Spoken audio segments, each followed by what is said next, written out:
Hello students. देखो, आज हम लोग जो केस करने जा रहे हैं ना मेरे बच्चों, इसमें हम लोग केसेस करने जा रहे हैं कॉनकेव की इमेज फॉर्मेशन कैसे होती है। मेरी पिछले वीडियो लेक्चर में मैंने ये बताने की कोशिश की थी कि रे डायग्राम्स किस तरह से बनते हैं। देखो, वहां से हमें एक चीज क्लियर हो जाती है कि हम लोगों को ये पता चल जाता है कि इमेज फॉर्मेशन दरअसल कैसी हो रही होगी, बिकॉज वो कैलिब्रेटेड वीडियो थी।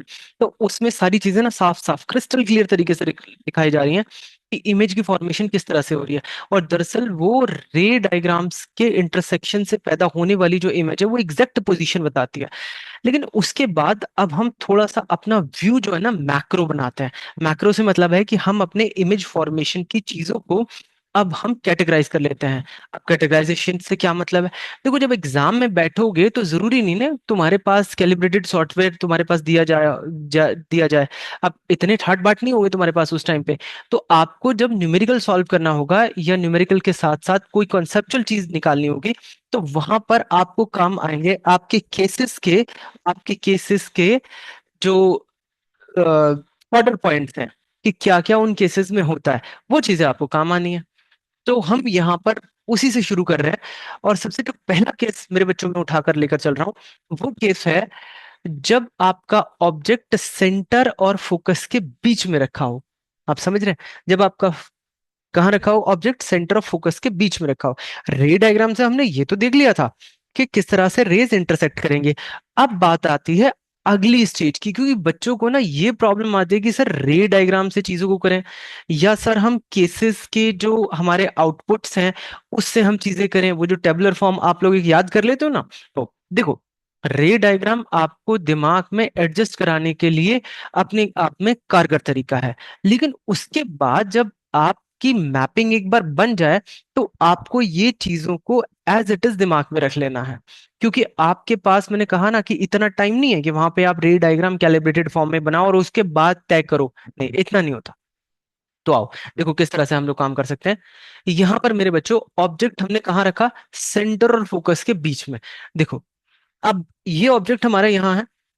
रेस जाएंगी, मैं यहाँ पर रेस नहीं बनाऊंगा क्योंकि जब मैं न्यूमेरिकल कर रहा हूँ, कॉन्सेप्चुअल चीजें कर रहा हूँ ना, मुझे रे डायग्राम बनाने की कोई जरूरत नहीं अनलेस मुझसे ये कहा ना जाए। और वो भी मैं आप लोगों को बता चुका हूँ कि वो आपको कैसे बनाना है।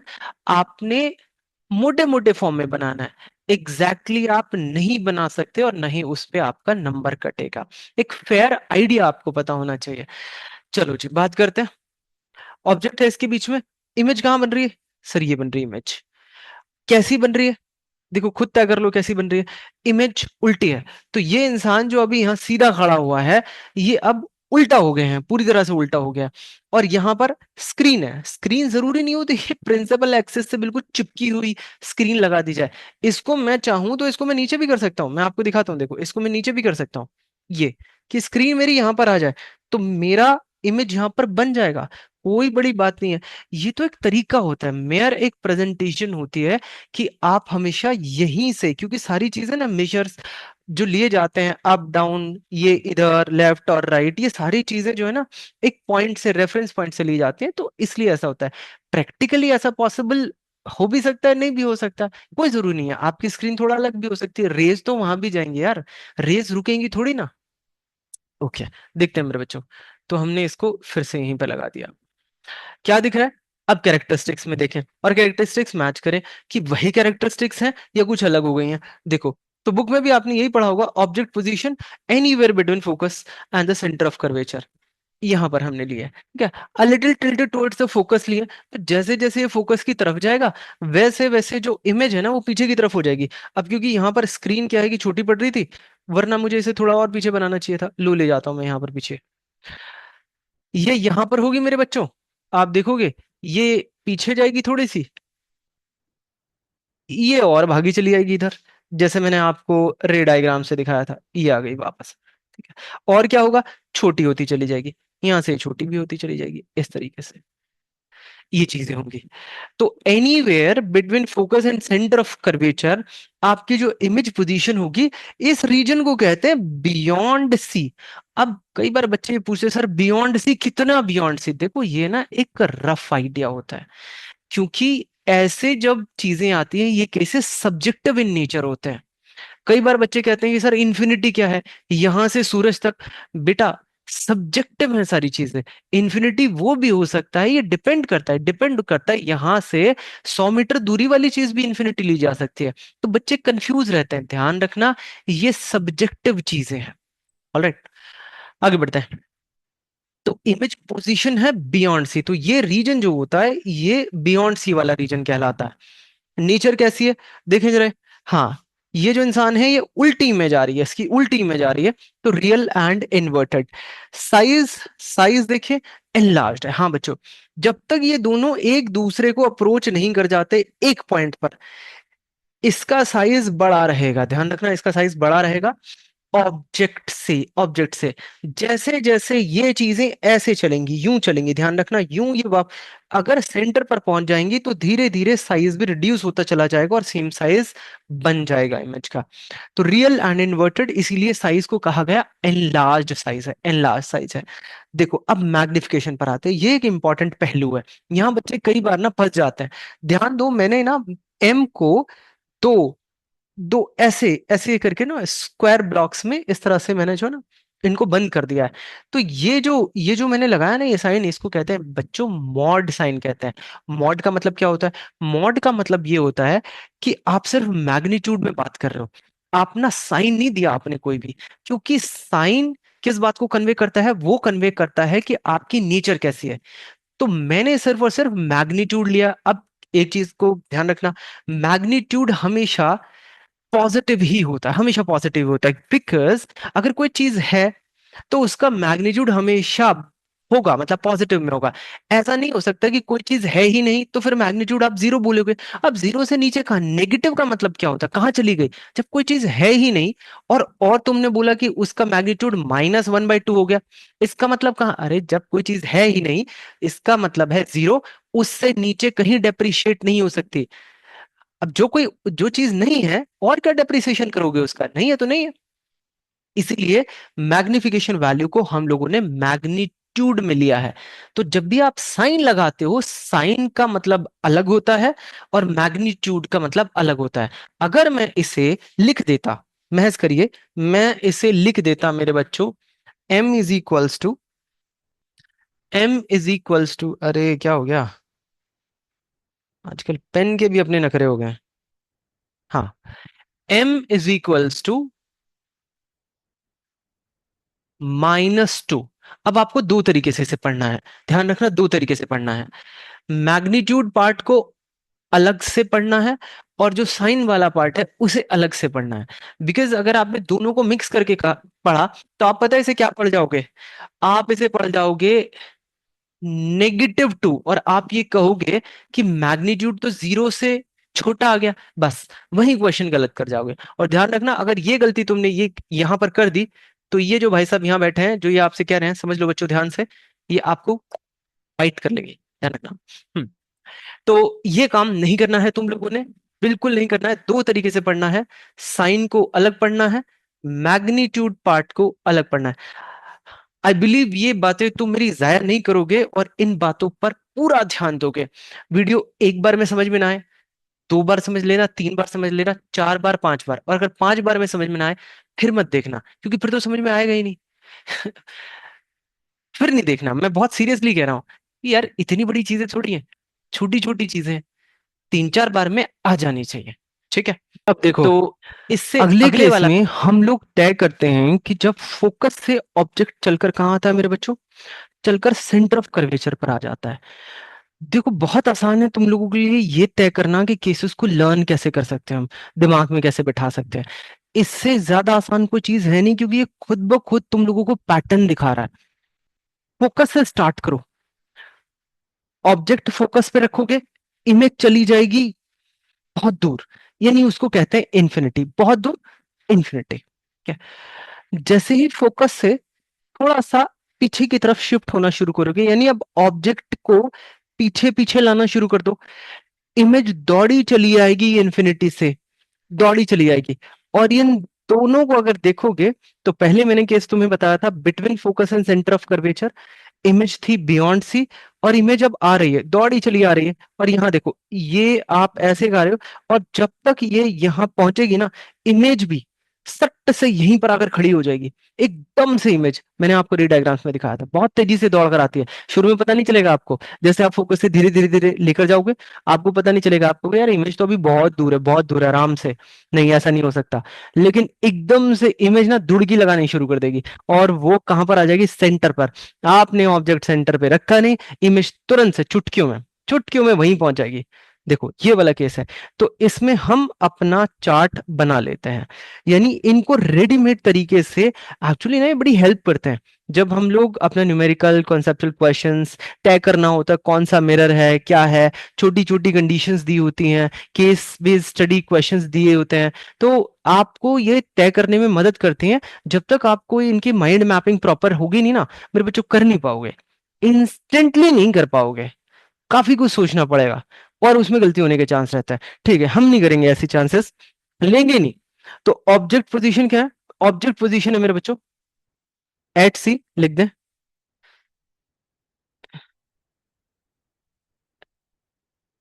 एट सी, यानी सेंटर ऑफ कर्वेचर।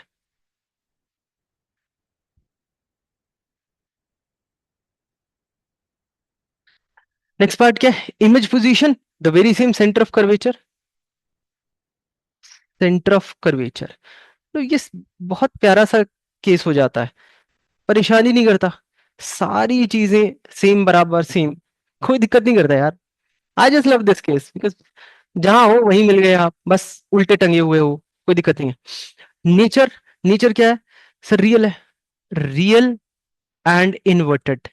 सर देखो आप उल्टे टंगे हुए हो, इन्वर्टेड। हाँ काफी अच्छा लग रहा है सर, उल्टे हुए हो।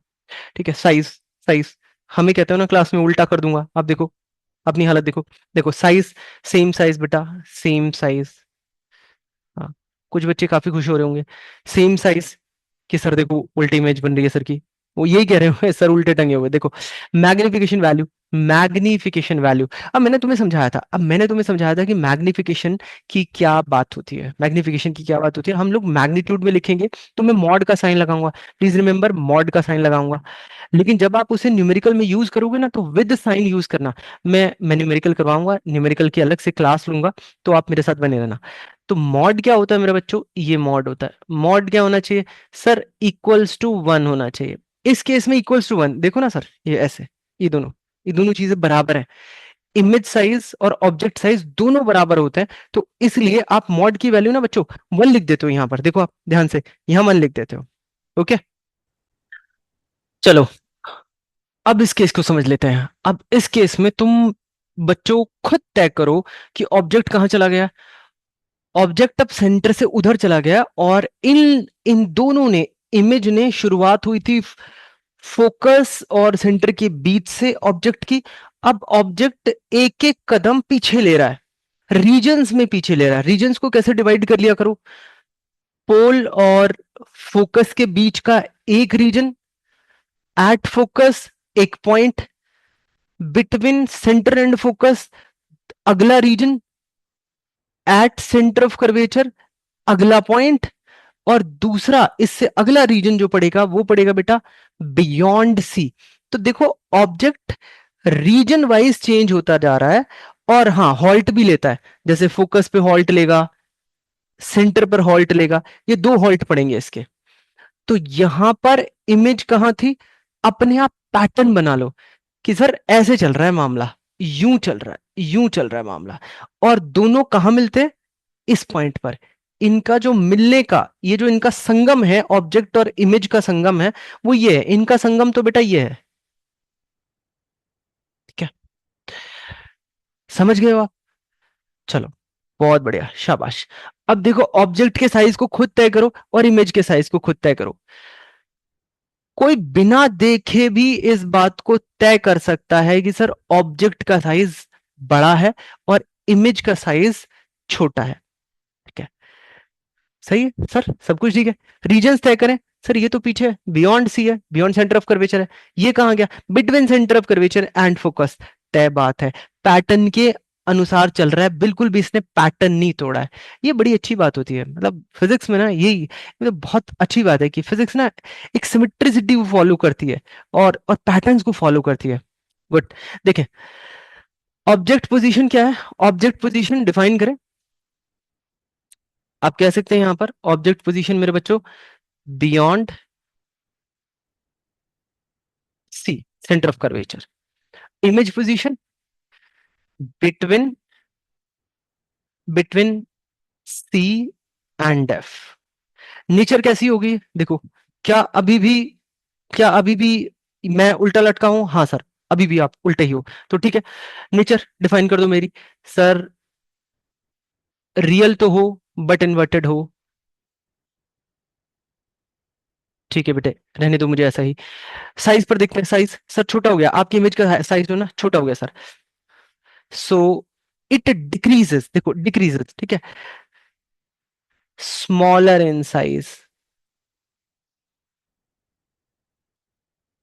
अब ये कंपैरिजन मैंने लिखा है, कंपैरिजन में मैंने लिखा है कि स्मॉलर इन साइज, किसके कंपैरिजन में? ऑब्जेक्ट की जितनी हाइट है, ऑब्जेक्ट का जितना साइज है, उसके कंपैरिजन में मैंने लिखा है। अब यहां पे डिमिनिश्ड भी आ सकता है। आपको सेंस पकड़नी है, आपको सेंस पकड़नी है, ये बात ध्यान रखना। कई बार बच्चे डाउट लेकर आते हैं, सर डिमिनिश्ड है, डिमिनिश्ड ही लिखें, स्मॉलर इन साइज चलेगा कि नहीं चलेगा? अरे मेरे प्यारे प्यारे डोंकियों मोंकियों, आपने ना सेंस पकड़नी है यार, रट्टू तोता थोड़ी ना बनना है, सेंस पकड़ो बात का। ऑब्जेक्टिव अगर क्वेश्चन आएगा तो वो कोई एक ही चीज लिखेगा, ऐसे नहीं लिखेगा कि यार डिमिनिश्ड भी लिख दिया, स्मॉलर इन साइज लिख दिया। वो पढ़े लिखे व्यक्ति सेट करते हैं पेपर, ऐसे नहीं होगा। आपको पता चल जाएगा क्लियरली, लेकिन आपको सेंस पता होनी चाहिए कि कंपैरिजन में इसके ये चीज छोटी होगी। ऐसा थोड़ी ना कि हम लोग रट कर बैठ जाएंगे, यार यहाँ पर ये लिखा होता हमने बस यही रटना है, नहीं नहीं ऐसा नहीं है, इसे भी चलाएंगे यार, ये दिया है ऊपर वाले ने। देखो मैग्निफिकेशन वैल्यू कितनी हो जाएगी? मैग्निफिकेशन वैल्यू मॉड में लिखना, फिर से मॉड में लिखना। सर यहाँ मामला मामला कैसा चल रहा है, यहाँ देखो, यहाँ ना ये स्मॉलर देन वन आएगी, इसकी वैल्यू ना ऐसे लिखना, इसकी वैल्यू ऐसे लिखना कि सर स्मॉलर देन वन आएगी। यानी मैं एग्जांपल में बता देता हूं तुम्हें, ऐसे करके स्मॉलर देन वन, जैसे 1/2 हो गया, जैसे 1/3 हो गया, 1/8 हो गया, 1/7, 1/9, ये इस तरह की वैल्यू होगी। 1/2 छोटा हो जाएगा, लेकिन माइनस नहीं लगाना। आपको मैंने पहले भी बताया बाकी केसेस में कि आपने माइनस नहीं लगाना है, क्योंकि मैग्निफिकेशन दो चीजों को, फिर से बता देता हूं, मैग्निफिकेशन के साथ दो चीजें डिकोड करनी है, अपने साथ साथ दो चीजें डिकोड करनी है। पहली चीज है मैग्नीट्यूड और दूसरी चीज है साइन। अरे ये बड़ी बड़ी कमाल की बात है यार, बड़ी कमाल की बात है। तो आपने इन चीजों का ध्यान रखना है। क्या ये बात समझ में आती है मेरे बच्चों? ठीक है, आगे बढ़ते हैं। अब देखो, इस केस में आप ये देखेंगे कि ऑब्जेक्ट को हमने यहां मान लिया है, ये काफी दूर है, इस ऑब्जेक्ट को हमने इन्फिनिटी की संज्ञा दे दी है कि ये इन्फिनिटी पर है। मैंने पहले भी कहा था इन्फिनिटी का मतलब ये नहीं है कि चांद सूरज के माफिक वहां पहुंच जाएगा, नहीं यार, ऐसी बात नहीं होती यार, हाथ जुड़वा लो मेरे। कई बार बच्चे ना इस बात में ही फंसे रहते हैं कि इन्फिनिटी का मतलब ये है कि ये इस दुनिया के बाहर की कोई बात चल रही है, नहीं ऐसा नहीं होता, सब्जेक्टिव होती हैं ये सारी चीजें, ठीक है। अब ऑब्जेक्ट आपने काफी दूर रख दिया, तो आपकी जो इमेज है वो कहां अप्रोच कर रही है बच्चों? फोकस को अप्रोच कर रही है। अब ये अप्रोच करना भी 10th वाले बच्चों के लिए एक सरदर्द बन जाता है कि सर ये अप्रोच क्या, अप्रोच कैसे कैसे? अरे यार, नॉर्मल इंग्लिश का वर्ड है, you are approaching towards the examination, sem 1 sem 2 half yearly, annual examination, approach कर रहे हो ना आप। अब आप लगभग लगभग फोकस पे ही जा रहे हो, तो हम इस चीज को लिख नहीं सकते यहां पर, और ना ही अभी इस लेवल पर हम बात कर सकते कि टेंड्स टू फोकस, ऐसी चीजें हम यहां पर नहीं लिखते हैं। तो हमने अपना एक केस बना दिया है, क्योंकि सब्जेक्टिव है केस। इस डिस्टेंस को हम मानकर चलते हैं कि काफी दूरी है, इंफिनिटी मान लेते हैं। तो अगर मैं एग्जैक्ट इंफिनिटी इस डिस्टेंस को मानता हूं, जो कि आपको क्वेश्चन में पता चल जाएगी, तो आपने इमेज के डिस्टेंस को फोकस ही लेना है, तो फोकस ही लेना है। जैसे जैसे ये दूर चली जाती रहेगी और दूर, तो वो जो मैं आपको बता रहा हूं, रियलिटी में क्या होगा, वो फोकस की तरफ आएगी। रियलिटी में अभी ये अप्रोच कर रहा है, लेकिन जब आप पेन और कॉपी के साथ अपना काम कर रहे होते हैं, तो आप इस चीज को तो नहीं डालोगे ना, अप्रोचिंग द फोकस, क्या डालोगे, आपको एक वैल्यू चाहिए, आपको एक वैल्यू चाहिए, तो आप फोकस की लिखते हो। समझ में आ गया, क्लियर होगी बातें। हाँ, अगर कॉन्सेप्चुअल पार्ट पर देखा जाए तो जितना वो दूर जाती जाएगी, जाती और है, इसके पास स्कोप है बहुत दूर जाने का, बहुत दूर जाने का स्कोप है, लेकिन ये जो इमेज होगी ना, ये बहुत ज्यादा मूव करने का इसके पास स्कोप नहीं है। ये टिल टिल मूव करेगी, इतना माइक्रो लेवल पर करेगी कि आप ऑब्जर्व भी नहीं कर सकते। क्या, इसीलिए जब सन से रेज आती हैं तो sun seems to be perfectly at infinity. बहुत दूर है यार, आसपास थोड़ा ना, ऐसे करके थोड़ा ना पकड़ लोगे। तो आप ये समझ के रखिए, ये परफेक्टली परिभाषित करता है इंफिनिटी को। तब जाकर आप लोग ये देखते हैं, जब कॉनकेव मिरर से आप ऐसे जाते हैं, तो वो ना एक पेपर को आग लगा सकता है, बिकॉज सारी लाइट रेज को वहां पर फोकस कर देता है। तो वो एक परफेक्ट फोकस की परिभाषा होती है। आई होप ये चीजें समझ में आ गई होंगी। ठीक है, तो ऑब्जेक्ट को हम कहाँ ले सकते हैं बच्चों? ऑब्जेक्ट को हम लोग ले सकते हैं एट इंफिनिटी। इमेज को कहाँ ले लें? At focus. नेचर कैसा लें? अभी भी ये रियल एंड इन्वर्टेड होगा।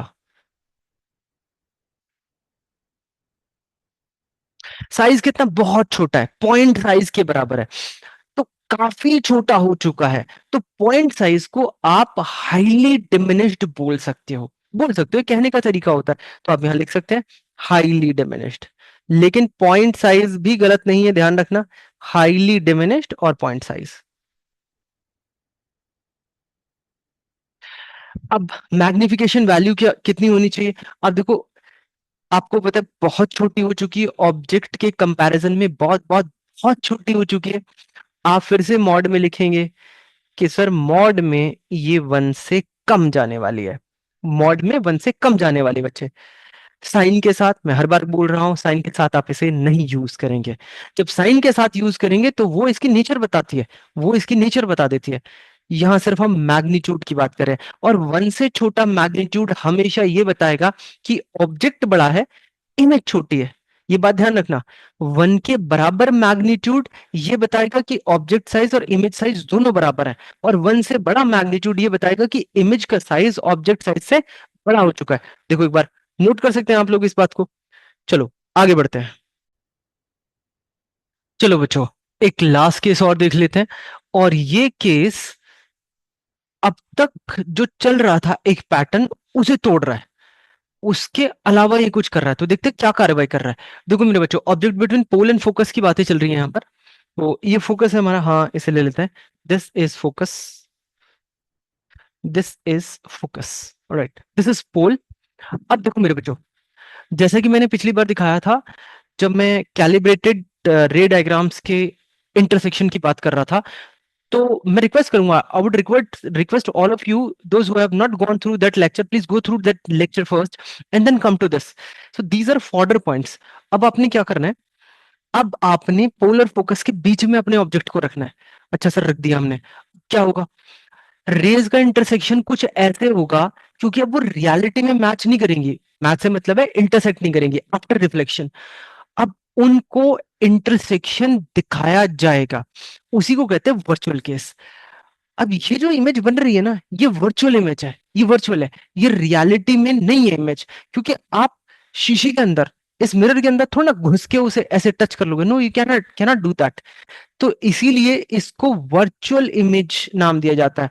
ये अंदर बन रही है, उसके अंदर बन रही है। क्या? It is not in front of the mirror.